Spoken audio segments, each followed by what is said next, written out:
You got to hear this. Alexa, what's the weather today? In Noblesville, it's 16 degrees Fahrenheit with clear skies and sun. Today's forecast calls for more of the same, with a high of 32 degrees and a low of 16 degrees. It's 16 degrees out here, but it is going up to 30 degrees. But this is Indiana. Watch this. Alexa, what's the weather going to be like tomorrow? Tomorrow in Noblesville, you'll see intermittent clouds and can expect a high of 54 degrees Fahrenheit and a low of 44 degrees. 54 degrees. It's 16 now. It's going to be 54 tomorrow. Indiana. I tell you what, that's crazy. All right. Good morning. It's cold out here, so I'm going to be kind of brief and move on. Did you ever see that movie, Oh Father, Where Art Thou? George Clooney always going, my hair. Look at that. I'm going to start wearing a hat because this is out of control. Anyways, this is going to go in two parts, so I may or may not be wearing this shirt the next time I film this. So bear with me. Remember I said I was going to talk about Paul. I was thinking about it this morning, and I remember this one passage, and I had to share it because it kind of struck me as, funny. So here we go. We're talking about Paul. What a jerk. Can you imagine if you're going to church and you got the wife sitting next to you and you get the kids in the back, and you show up to church and you get out of the car and everybody's out and chirp, chirp, you lock the door because you're at church, and as you go up, you tell the wife, now don't forget, you don't ask any questions. You just sit there, and if you got any questions while we're in church, you ask me later when we get home. So you just sit there and be quiet. All right. I think it would be about that time I'd get a hand upside the head. He was so, whoa, wait a minute. I'm just following the scripture. I'm pulling up my Kindle here. I'm going to read the scripture to you. I'm going to go back here just a little bit.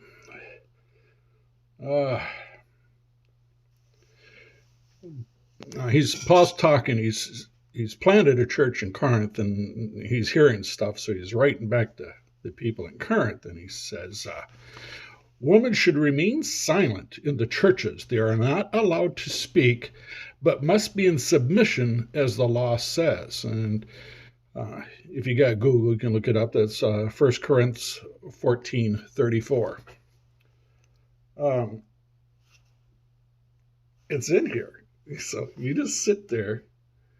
If you got any questions, you come to me because I'll explain it to you because, you're a woman. And actually, in the scriptures, it talks about a woman's value is that of a spinning wheel. That's kind of tough. I mean, really.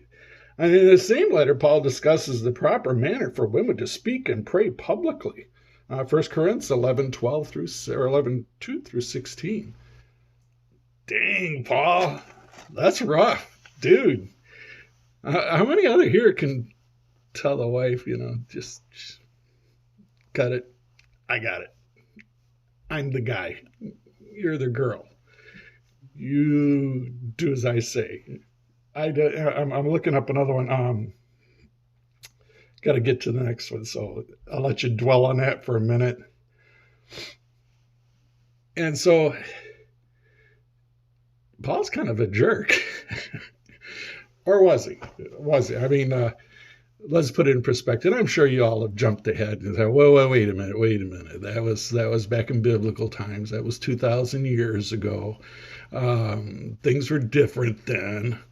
And you're absolutely right. That's the difference, is that back then, the women weren't allowed to talk.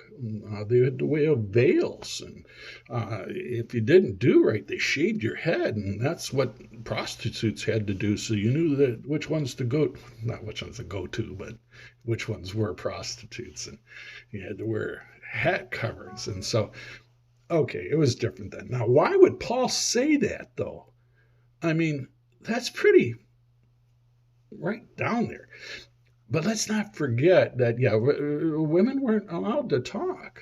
Your place is in the home, making babies and stuff, and cooking up the lamb, and so that's where he was getting at. Now, Paul could have just said, hey, women, don't worry about it. You got questions, you ask them, and if the rabbi's got a problem with it, you tell them off. No, that's not Paul. Paul was trying to convert people over. He's trying to convince them to come to the way of Christianity, to come to the way of Christ, and he's fighting the Jewish sector, the Jewish ones. We don't want the Gentiles. This God, this thing, this is just for Jews. We don't want them. And Paul's fighting us. So he's actually being pretty pragmatic here, wasn't he?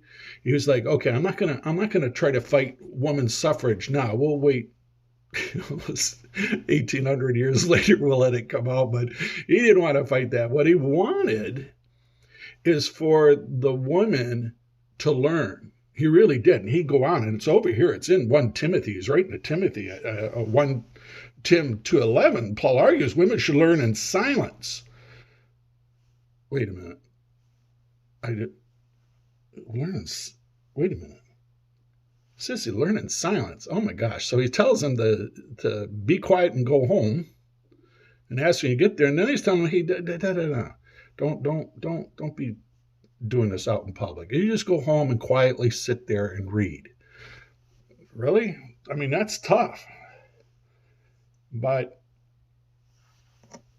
that's not really what he meant, is it? You know what I'm talking about. Actually, what it was, reading from my new favorite book, Paul Behaving Badly. I'm reading from that, and it says, Paul wanted women to learn in silence and in submission, not because they were women, but because that was the way all students were expected to learn in antiquity. The instructor's job was to speak.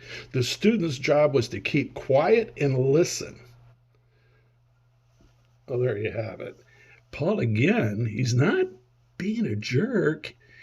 This is how it was done. And he's telling the women, if you think about it, remember, they're only worth a spinning wheel. I mean, what is that, $3 on eBay? They're not really worth that much, but Paul's giving them value. He's telling them, listen, go home and learn. Pay attention. The instructor's going to teach you, and you're going to listen. It's your job to learn. So Paul is actually advocating for women to learn, advocating for women to be better.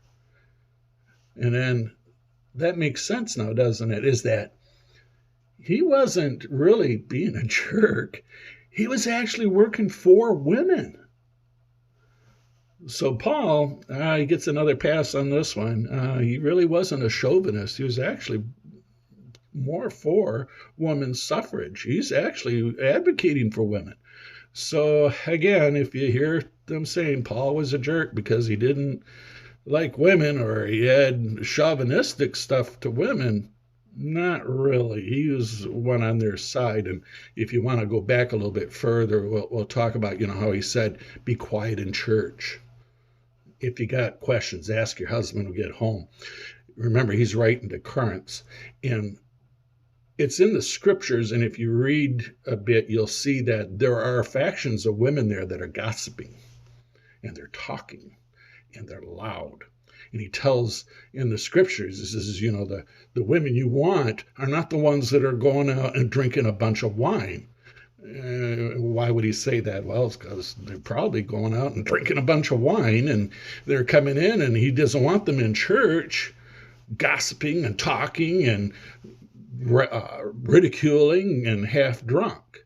So if you look at what he's saying and what he's going, Paul's he's trying his best to help the women out, but he's also trying to convert, and he's trying not to really make this a problem. So I got to tell you, Paul, yeah, you might think he's a jerk, but not really. He seems to be doing a pretty good job. So this is the second part of my Paul observations. They're just mine. There's scripture out there. There's Google out there. And if you want to follow up, and by all means do. And if you got a comment, yeah, go ahead and leave it in the comments box because I'll read it, and if I don't like it, I'll just delete it anyways. So I don't really care. Anyways, I'm having a good day. It's getting cold out here. I'm going to go back inside. I'm going to wait till tomorrow when it's 54, and I'm going to hit the bike and go for a ride. You have a good one. See you next time.